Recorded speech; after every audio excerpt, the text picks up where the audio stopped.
So the kind of the main impetus behind the bill is that gun-free zones are dangerous places for people to be. Um, and the premise behind the bill in that sense is that anywhere that a criminal or somebody seeking to do harm has the ability to carry a firearm, I should have the right to carry a firearm to defend myself or others. If the government isn't providing me with protection, then I should have the right to defend myself, even outside of the Second Amendment kind of question. So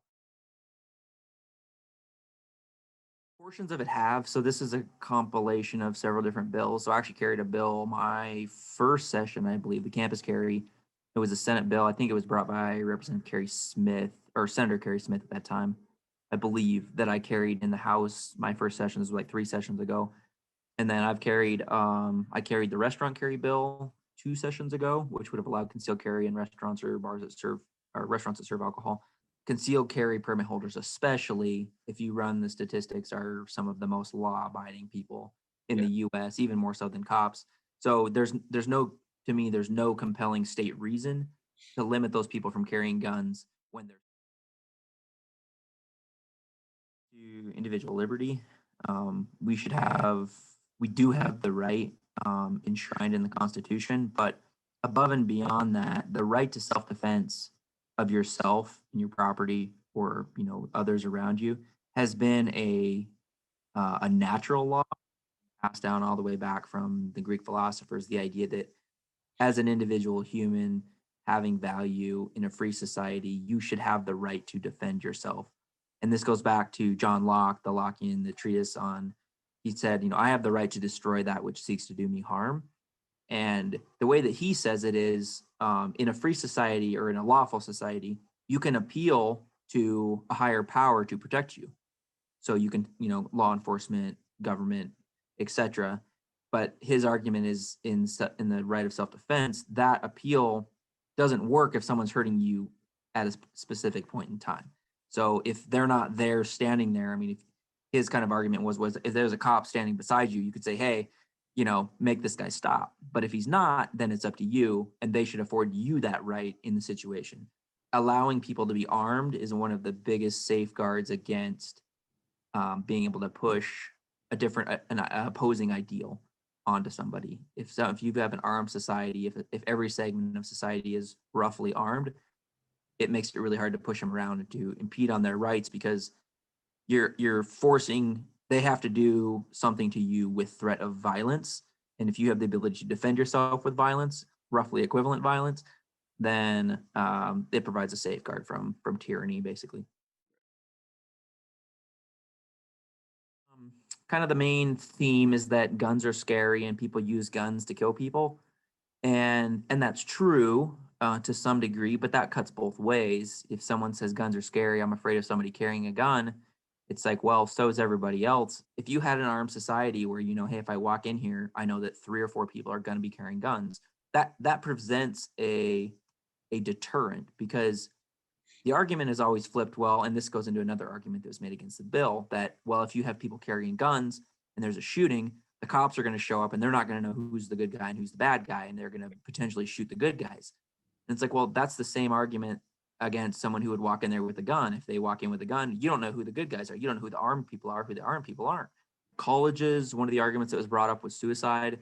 That, if there's guns around, kids are going to commit suicide at a higher rate. They also brought up that there's a lot, kids are kids and they're going to drink and they're going to be stupid and they're going to have guns and alcohol don't mix.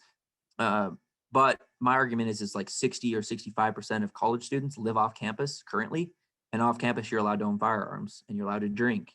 If you're over 21, a lot of people drink under 21. It's just a reality. I have not seen a huge number of, anger shootings and drunk shootings and people getting killed, committing suicide around college campuses at a rate that's any higher. Some people use the argument that I should have the right to not be afraid that somebody's carrying a gun. And to me, that's a pretty tenuous argument, because you have a right to not feel something, but your feeling isn't based on an actual factual threat. It's based on the perception of a threat. I've heard arguments that guns are force, and by you carrying a gun, you're sort of terrorizing people around you with your point of view that by having a gun that they can't argue against you. I find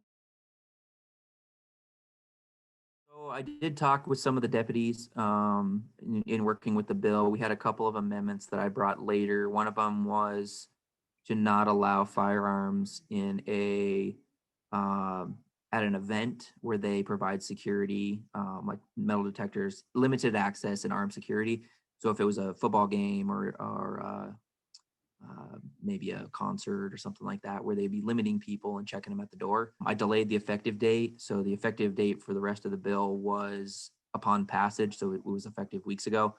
The colleges don't go into June 1st.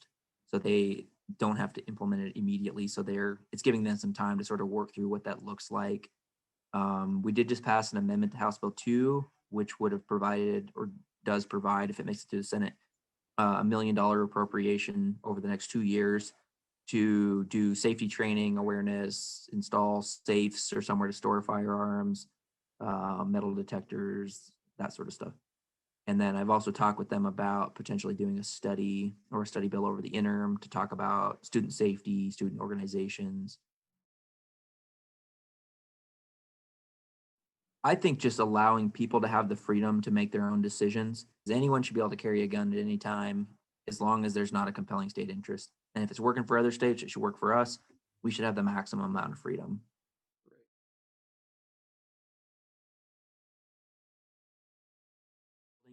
There's a bill going through the Senate right now. Maybe it's 436. Can't remember the number exactly. That's carried by Representative Kearns. And that would strike out the local and state buildings and allow you to open and conceal carry without a permit in those areas too. There's a bill that went through House Bill 258 that would prohibit law enforcement from enforcing federal gun bans or gun laws. So if the feds come out with some crazy forward laws that are more restrictive than what we have, it wouldn't allow state law enforcement to implement those. Okay, so now I'm going to talk about the step 5 of the policy process for a little bit. So, in terms of how to remedy this policy, I believe it's already pretty fair. I think that the money that the legislature is planning on giving on to the MUS system, I believe it's $1 million for like safety and firearms training that the staff are going to be able to take. I think that's pretty fair. I also think that the amendment to the bill where people aren't allowed to bring firearms into, like, say, football games or concerts or other large public events where there's a lot of students there. I think that also is fair, and I think it helps reduce a lot of the concern. I also think that one of the downsides of the bill is perhaps like how they went about with their public relations. I think that the bill could have been accepted by the public a lot better if they would have described it more in terms of, hey, we think that gun-free zones are safe or unsafe for people, so we're gonna get rid of these gun-free zones and we're gonna allow people to, concealed carry into these areas. And it just so happens that the school campus is a gun-free zone. I think that would have helped a lot more instead of pushing the narrative that, like, oh, we need less gun control and less gun regulations. And so that's what this bill is going to do. I think that if they would have pushed the other side of that, public relations wise, it would have helped a lot more. But yeah, I think that's all I have to say. Thank you for watching.